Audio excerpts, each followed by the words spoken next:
Hi everyone, this is Pawan Kumar. I work at Frontier as a head of mobile engineering, and I am mostly known for my YouTube channel CodePur or MTech Viral, and I'm the founder of CodePur.dev. And yeah, thanks to the Recruit team for having me.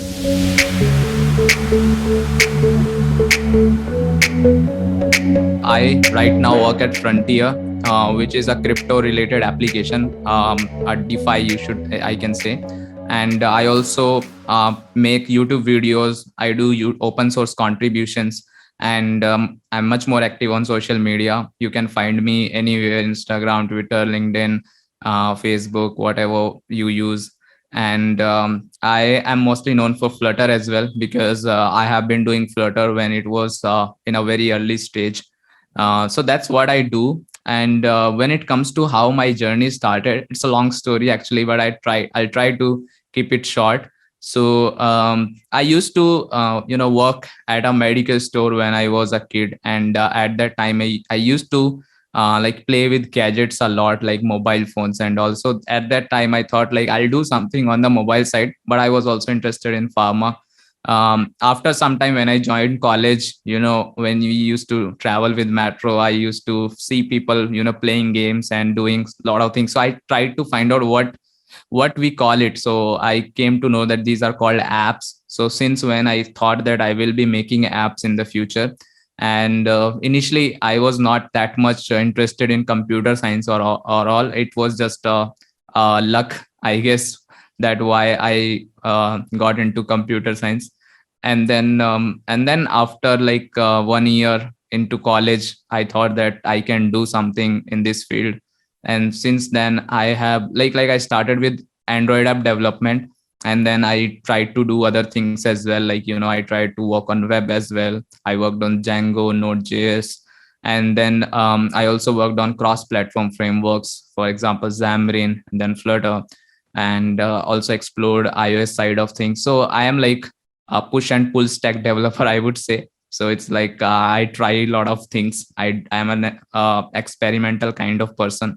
So yeah, that's about me. So Frontier is basically, if you have heard about decentralized finance, so this is a very much important topic when it comes to blockchain related industry. So decentralized finance is something which we see as the future of finance. And although there is centralized finance which is gonna exist, but at the same time people are also interested in decentralized finance. So there were some gaps, and we thought that we can fill those gaps in using our mobile app. So that's when Frontier came into the picture. So it's a DeFi app based on blockchain. So like it actually deals with a lot of different blockchains and different tokens. So you can do all the things there. Like you can buy those coins, you can stake, or you can deposit, withdraw, and all those sort of things which you generally do on any finance related application. You can do that on Frontier. And the idea is basically to make it as easy as possible, because a lot of the times you'll see that the process of doing any kind of transactions on these blockchains are very tough, or it is like time consuming and all. So we are just trying to fill all those gaps which are there. And since it's very new, so we thought that there are a lot of things to cover. So that's what we are doing with Frontier. So when I was I was in the college, I used to feel a lot of like gap which I used to face. Like there was no sufficient content which I could find. Like I was interested in Android app development, but our everyone knows about our syllabus in colleges is like the education system in India is a little bit of like concern. And that's when I thought that maybe there are, like, the internet was booming at that time. Geo was not there though, but I was sure that something will come like that. And a lot of people will be interested in online tech. So that time I thought like I can also start my YouTube channel. It took me some time to start it. So finally, after finishing my college, I started my YouTube channel on 2016. The main idea was to create some tutorials, some coding practices which can help people to learn something new, for example Android app development. So that's how I started. And then keep I kept doing all those kind of things which I felt that it can be useful for people, and it's gonna be free. So I thought there is nothing to worry about, because initially when I started, I used to get scared when someone used to write some negative comments or something like that. So but I continued, and with the time I started picking latest technologies which I thought that people might be looking for answers. And yeah, then I started with Flutter, and I started creating a lot of content on Flutter. So my channel is composed of a lot of Flutter related stuff, and that is the main content I think people come for. And apart from that, they know that I do a lot of other tech related stuff as well, whether it's Android app, iOS app, mostly application related stuff. So that's what I do. I also take these kind of interviews on my channel sometimes. I also try to share some tips and tricks. So that's what the channel is about. So it was initially started as MTech Viral, but I have now renamed it as Codepur, and there is a website also which is codepur.dev, which I am running these days, which is composed of articles and videos, and there are some guest authors as well, which you can who are very much kind of popular in the community. They publish good content, so they are also part of it. So yeah, these are the things which I am doing, which you might have already heard, or if you haven't heard, then please do check it out. Yeah, it's actually a tough question to answer. Like which programming language I love the most. I won't say that there is one programming language which I love the most, but I can say that there is one programming language which I have worked the most, especially in last few years, which is Dart, because Dart is the programming language which we use with Flutter. So or for Flutter. So basically Dart is something which I like when I was doing Android app development. Initially I used to work on Java, so I started with C and C++. Then I learned Java as well as Python. I used Python for Django, and also Python I used to love.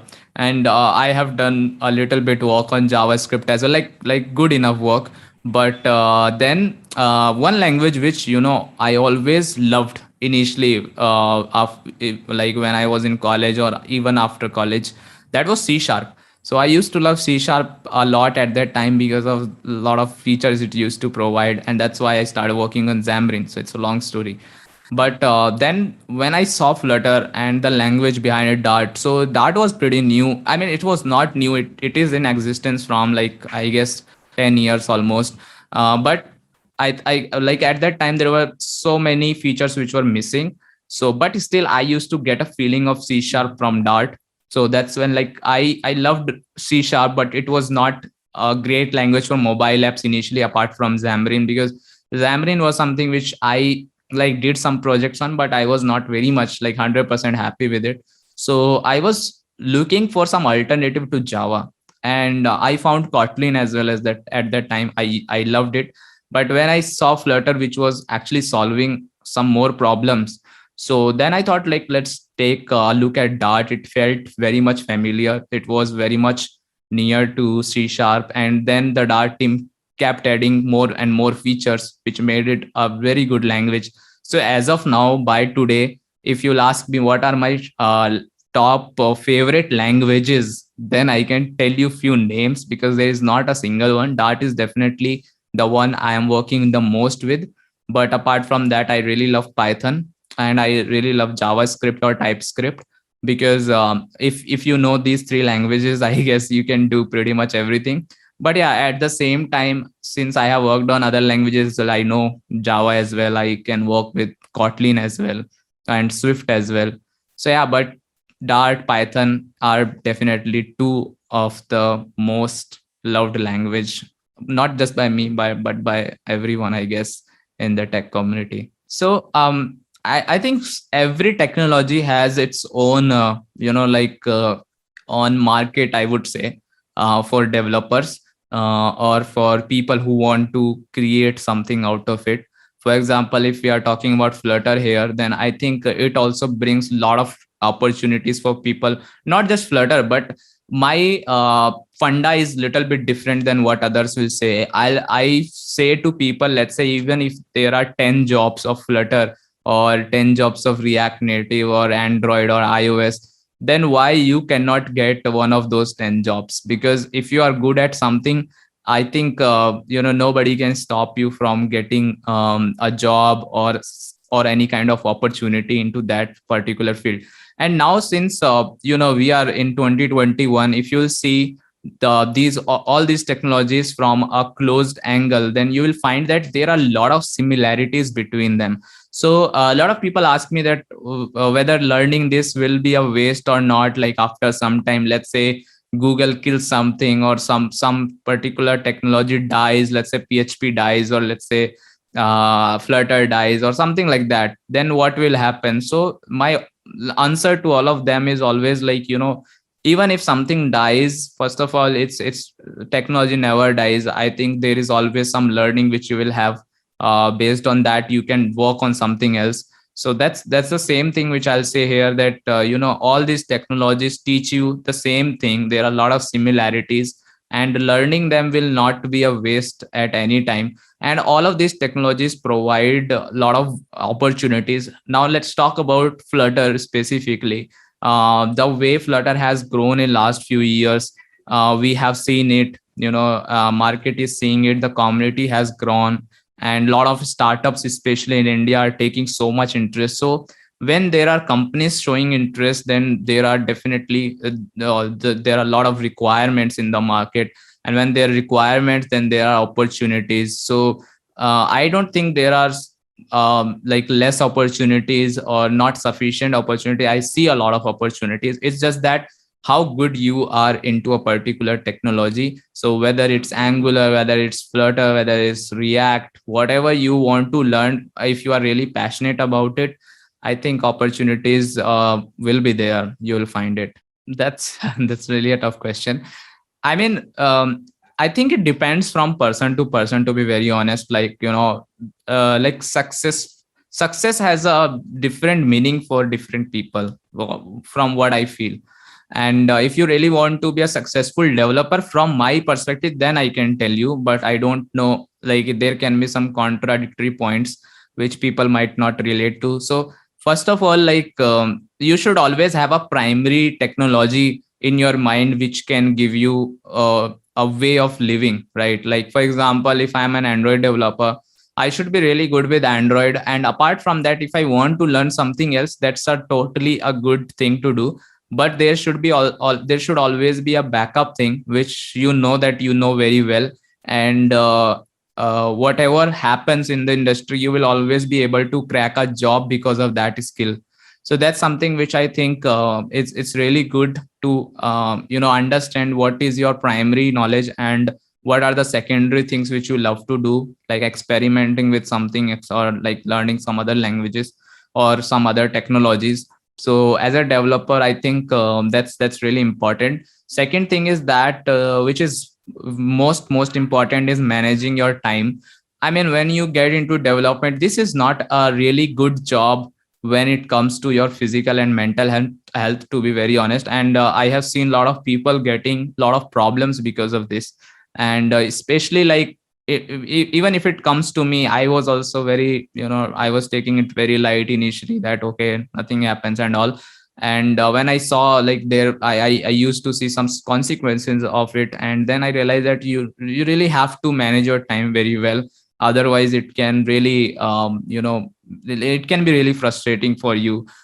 So yeah, management of time is really important as a developer. Like you should and the third thing which I'll say is that you should be able to prioritize things. Like you should know what's actually very much important to you, like your family, your friends, or whatever. You should not compromise on that. And fourth thing is basically that when we are working in this industry, it's very easy to go with the flow and with the hype. So you should not go with the hype or the flow, but rather, I mean, whatever you learn, whatever you are passionate about, whether what you love to learn, is what you should target, rather than what's the hype in the market, or like, what everyone like. In Hindi we have a kahavat, like, bhed chal. So don't go into that bhed chal. So that's the same thing I'll like to say here. And yeah, I think these are pretty much good enough points. Apart from that, everyone will say that you should learn this and that, and that everyone knows already. You should have done already some research, that whether, let's say, if I want to learn React, then I know that, what are the things I can do, what are the tutorials I can watch, or what are the projects which I can make similarly for Flutter or any other technology. So those things are there, but I try to mention those points which we generally miss. And yeah, sometimes you have to take risk. So that's also a good thing to do, especially when until you are not married, so you can take those kind of risks, and you can experiment with your life. You can find the right thing which you will probably which you have not discovered yet probably. So I mean, yes, be experimental, and yeah, I mean, try to maintain everything in the right balance. That's what we say. Try to keep that balance. Yeah, that's I guess more or less what I can say right now.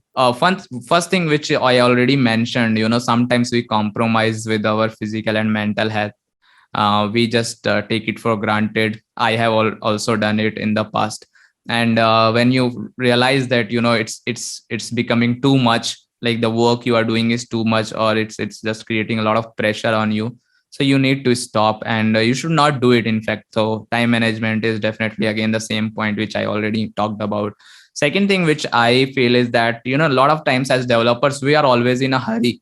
So what we do is, like, we skip documentations, and we just try to figure out everything on our own, or we just try to skip things here and there. And we think that that will save our time, but it actually does not work that way most of the time. Because when you skip those things, you realize after a certain point that something is missing, or something is not properly read or properly done. So you have to go back, and then you have to maybe read that entire thing again, or learn that entire thing again. So documentation, for example, plays a very important role. So try to not be in a hurry. For example, there is one more example which I'll love to give. A lot of people, when they ask me, like, how we should learn, how we should start our career, so I tell them that, okay, let's say, for example, someone wants to become a web developer, right? And what they say is, like, I want to become a React developer, what should I do? Okay, that this is one of the question which comes to me, right? And I'm assuming that person does not know anything. So what I suggest them to learn HTML, CSS, and JavaScript. I tell them that take 3 months, 6 months, or maybe a year to learn HTML, CSS, and JavaScript. What they say is, like, this is gonna take so long, and we don't have that much time. We really want to pick React, and they start learning React directly with, and they don't understand the basics of it, roots of it, right? And what happens is that after 1 year, they are at the same stage which they were, 1 year back. So they again ask me the same thing, and I again repeat the same answer. So what I mean is that is people are always in hurry. They feel that, okay, I have to, complete this particular task is as soon as possible. And let's say if I say that I can do a thing in like I should do a thing in, let's say, 1 week, and I try to do it in one day, after 1 week also it is not done, then what is the advantage of saving that 1 week, right? So basically what I want to say is that do not hurry when you are learning. Give it sufficient time, which people generally don't give. Give respect to documentation or the things which are there in the market. The process needs to be followed. Don't try to skip things just because you think that you are very smart, or you can, like, there may be few people who can, do these kind of things, but if it's not working for you, then obviously you are making a mistake over there. So those are, I think, the most important points where I have also done mistakes in my past. And yeah, I mean, I have done a couple of more mistakes, but those days were different, I would say. A lot of technology was like at the in their development phase at that time, I would say. Like today it's a different world if we compare it from 5 6 years ago. So yeah, I think these points are good enough if my history is to be compared with. I mean, don't like underestimate yourself. That's the first thing I tell to any junior developer or any developer, because a lot of the time we underestimate ourselves, and that's why we are sometimes underpaid because of that underestimation which we have, right? You can definitely have lesser skills as compared to someone else, but you should have that passion to learn any skill. That's most important.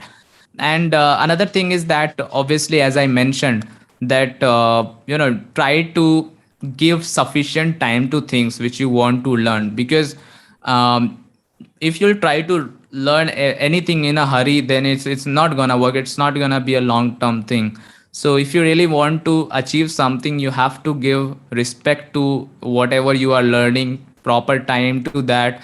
And also you have to be confident from like you have to realize that okay, I can do it. I am also eating the same food which others are eating. Probably I am living in the same kind of culture which others are also living. So if you are from Delhi, I am from Delhi. If I am doing good, so you can also do good. There can be some challenges sometimes because none of us are living the same life. So those challenges are always there.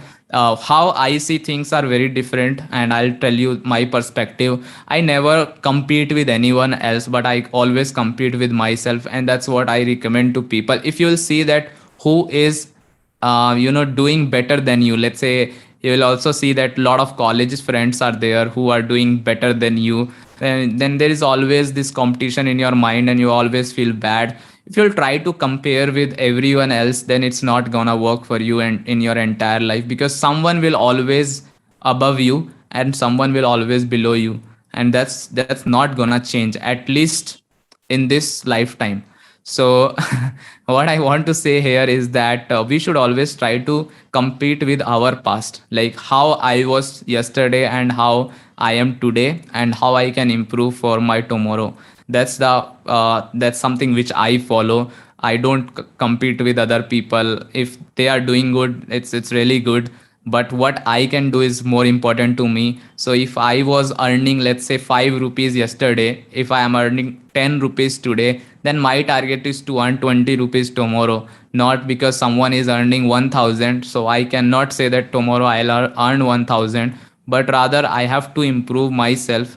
It can take some time. It takes times for a lot of people. Like it's not always a luck game, or it is not an overnight success, as we say. So I think, yeah, give sufficient time, compete with yourself, and respect what you have got, and be confident. That's I think if you'll follow all these kind of things, nobody can stop you, and you'll definitely do good. I mean, see, one thing we have to understand is that not everyone has to be updated with everything. Okay, I mean, even though I keep updated myself with a lot of the new tech stuff which happens, but I might have skipped so many things as well. So I mean, it depends from person to person. What are their interests. So for example, if we really have to talk about that, what I do is basically I subscribe to different newsletters which give me different, I check different articles every day or videos every day, which gives me idea what's happening in the market. And if you are person like me, you must be active on social media. You might be active on Twitter, on LinkedIn, Instagram, so you also get updates from those places. So but at the same time, as I mentioned, I don't think everyone has to do it, because there are a lot of things, lot of other things which we should prioritize, and it's not a compulsion to be updated with the latest trends all the time. Yes, but let's say if you are working in a particular field, then let's say for example you are an Android developer. I'm giving these examples because these are the experience which I have. So if you are an Android developer, then you should know what's happening in the Android field, right? So you should know what are the new things which are coming in Android, so you can like there are various sources these days. You can, be a part of their YouTube channel. For example, Android has their YouTube channel. You can be a part of that. You can join different newsletters, like you can subscribe to them. You can join different groups on different places. You can be a part of their Slack groups, Discord, Telegram, Twitter, whatever works for you. And yeah, I mean, these are I think these are most of the things which you do to stay updated. There is not a rocket science anywhere which can just tell you everything in once, and it's gonna work forever. It's not like that. You just have to be awake and see what interests you have, and then you can search about it. You can, like I mentioned, you can go to YouTube and all those places. What I feel is everyone in their lives at some time has faced imposter syndrome. That's what I feel. That's what my philosophy about it. Because it's we are living in the same world, okay, all of us, and same challenges, same maybe goals, like to earn money, to earn respect, to earn better living, and something like that, right? So the challenges will be almost similar, right? Like, so imposter syndrome is something which I think everyone goes through. I have also gone through it. And yeah, I mean, it takes some time to realize that, okay, I don't have to fit everywhere, okay, or I don't, like, all of my dreams might not be true, or maybe the path will always not be the same which I think, right? Sometimes you go through different paths to achieve that particular goal. Sometimes you will feel that whatever happened for a good reason. So let's say, for example, if you thought that this is gonna work for you, or this is what you want to become, but you didn't become that, then you became something better. That's also happened. Sometimes you get rejected in one of your job interviews, and you feel very very disappointed, and you feel like this is the end of everything. And then if you see, after some years, then that was one of the best things happened in your life, that you were rejected, because of that you are at this position which you are now. I'm also giving the examples of mine, which happened with me as well. So a lot of time we feel that, we are not good enough. That's why we got rejected. We also feel that we lack some things which others does not lack. Initially I used to think the same way, but sooner or later I had to realize this, that, everyone has these kind of challenges, everyone goes through these kind of things.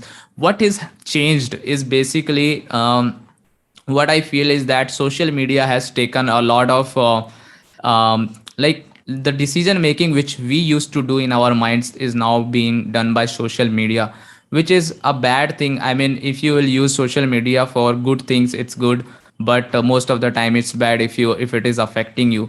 So what you see on social media is not the actual picture. So most of the time, if you what you see on social media is just 5% of that person's life.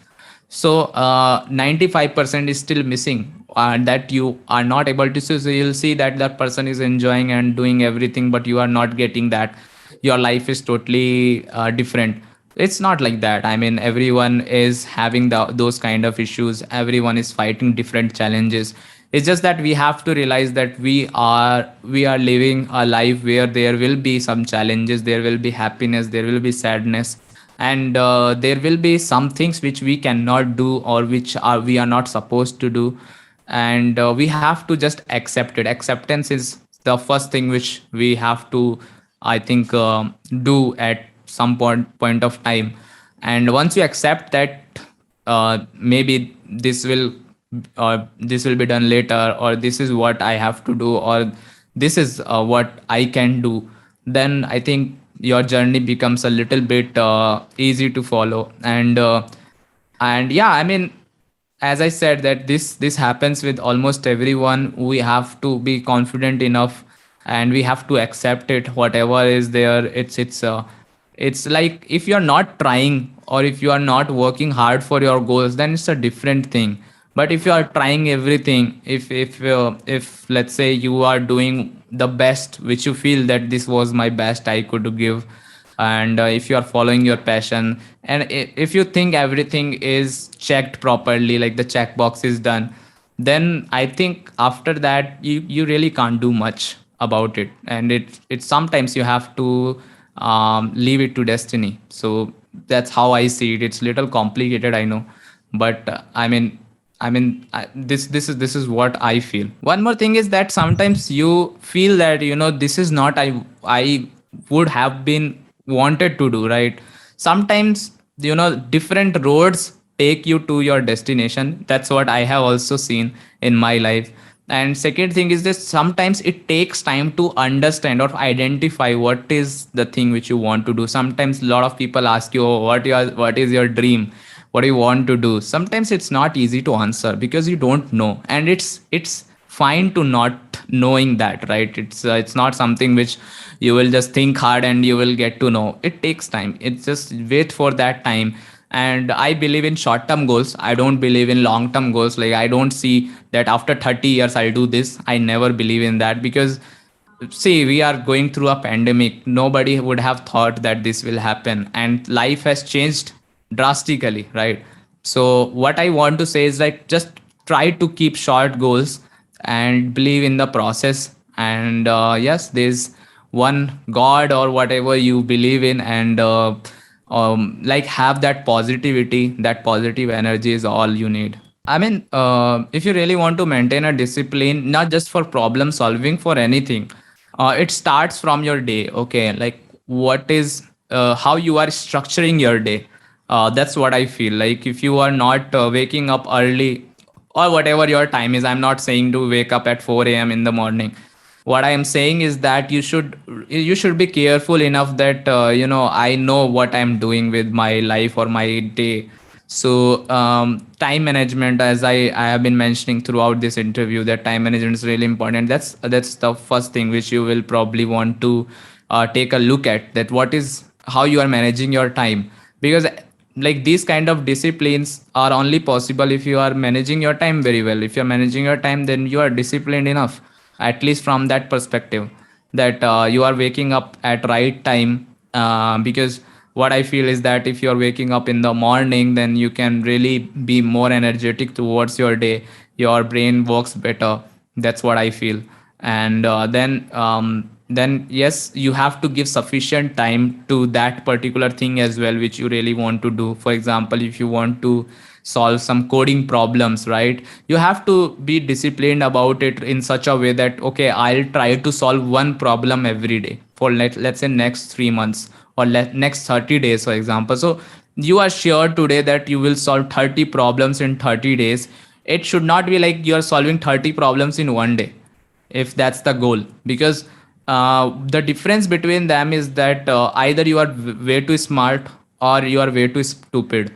Why? Because, I mean, if you have a problem which you think that it will take one day, and if you are trying to solve a lot of other problems in one day, then you are definitely breaking that discipline. Second thing is that if you are trying to do few things in a hurry way, then you might miss something there, right? You might not do it properly. So that also you should avoid. So I mean, these kind of things are really important, that set a goal, short term goal, again, not a long term goal. Set a goal, give it sufficient time every day. Don't find excuses, because every time we have excuses, all of us have excuses. Okay, it's not a new thing. And we have to prioritize what we want. Either you can excuse, and you can just waste that opportunity, or you can be confident enough to do that. So for maintaining that discipline, this is important to maybe prepare a small to do kind of thing in your mobile app, or in your notepad, diary, whatever works for you. Write down those points which you want to do today, and actually do it. Don't just write it for the sake of writing it. Do it one by one. Try to maintain a good habit in terms of waking up early, sleeping early, rather than just browsing like social media throughout your night. That's also not gonna work. Don't watch Netflix all the time. That's also not gonna work. So I mean, it can work sometimes. It looks good, it feels good, but when you try to compete with social media, then it's not gonna work. When you think that I cannot, like, there is something called fear of missing out, FOMO, which is actually very real. So if you will get involved in FOMO, then it's very tough to be disciplined. So I mean, yeah, I mean, these are the basic things which anyone will tell you, but yeah, it's up to you that if you really want to do it or not. I mean, everyone has seen it, and we always know what's right and wrong, but We still do it. we just say that, oh, doesn't matter, right? But you will see Yeah. the consequences in a long run. And Yeah. when you see that someone else is seeing that consequences, that you should definitely learn from it. And I mean, there was one teacher of mine who used to say that, Pawan, you will never get all these opportunities to make the same mistakes. Okay, like making mistakes is also an opportunity which nobody gets all the time. So you should learn from others' mistakes, that okay, this guy has done something wrong. You will probably not get a chance to do it, but because of various reasons, obviously. And so, but you should learn from him or her that, this is something which can be really dangerous. And dangerous in all sort of ways, physically, mentally, or whatever. But yeah, I mean, we all always know what's the right thing to do, and we should do it. Not like, exceptions can be there, and sometimes we should be light enough that, for, let's say, for example, if there's a weekend, you can enjoy. Nobody's stopping you, right? Even people who do workouts, they sometimes enjoy, and it's totally fine. It's the need of the hour. There's one thing which is very important. If you really want to do something else apart from your job needs to be that good. So I really give credit to my company, who who has been giving me this flexibility, that I can do other things as well. That, like, you should have a balance, that's what I say. So my balance is quite good in that scenario. My company gives me enough space, which is really required. And everyone, like, if some company persons is watching this interview, then I'll just want to say this, that if you give proper space to your employees or proper space to your partners, then the productivity will increase, it will not decrease, right? Because what I feel is that there are only few hours in a day where when we feel really productive, and when we actually do the best kind of work which we can do. Apart from that, we have we do a lot of other things, reading documents, solving a bug, doing a feature related stuff, writing something, a lot of things, writing and reading books and all those kind of things. So that's one part of the story, that you should get the flexibility from your employer. That's really important. Second thing is that how I kind of schedule things, or how my day looks like, is that I have tried to make it very simple.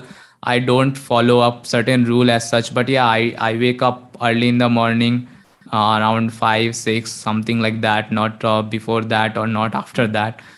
Sometimes it happens, but most of the time it does not. Then I go for a walk, then I do some workout, yoga, and all those sort of things. And then I jump to work, and I start with my office work. I read those emails and important things. And in between that time, if I feel that this is getting boring or something like that, then I try to explore what other things are happening in the world. And if I find some content, I try to make it in form of an article or video or something like that. But it's not a hard rule that I have to do it today itself. It's nothing like that. Sometimes you have to do it when you have commitments, but otherwise it's like when you get the time, right?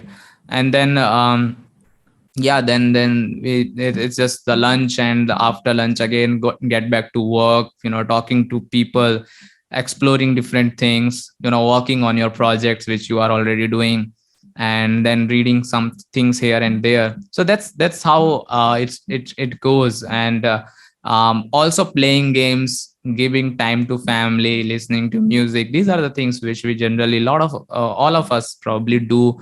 But yeah, the quantity can be different and quality can be different.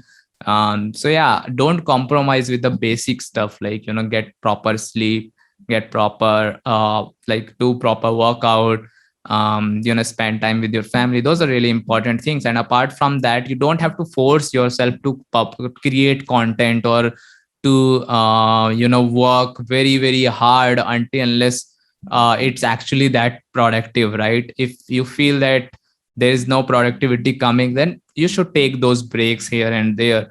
And you should try few things here and there which works for you, which can make you, or which can be refreshing for you. That's what I do.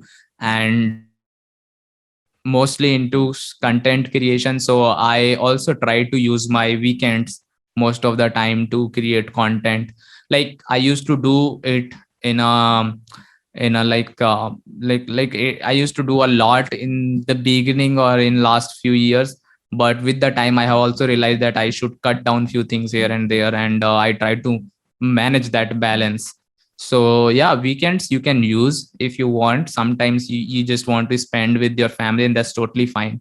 So I don't have that kind of commitment. I am not a full-time YouTuber or anything like that as also. So yeah, that gives me that space. And yeah, that's what I can say about my uh, time management and how I schedule things. Okay, what will lead the tech space in coming times? I really don't know. It's like this industry is very like, I would say it's very tough to say, because this technology surprises you every day. Like this time where you see different things happening different day, a lot of things coming from here and there. But yeah, I mean, if we will be practical, then we'll see that this crypto industry, for example, is like getting much more and more popular these days. So that's gonna be very good to see in the future, that how it goes. But my money will be on two things. Okay, one thing will be health. That health is gonna be a very very important thing in the future, and a lot of health related startups will come. A lot of people will take interest into health. And second thing is finance, right, where this crypto and other things happen. So finance and health, these are the two topics India struggle with the most, right? If you see, we don't we don't teach in our culture more about finance. We don't teach about health that much, and that's very important these days. So health and finance is my favorite subject these days. And these are a part of technology, and this is something which everyone should look for. And this is definitely gonna rule the tech industry. A lot of health finance related startups and solutions you will see in the future. That's what I feel. Thank you for watching Dev Chats by Recro. You can also follow me on Instagram, Twitter, or LinkedIn, whatever works for you. Thank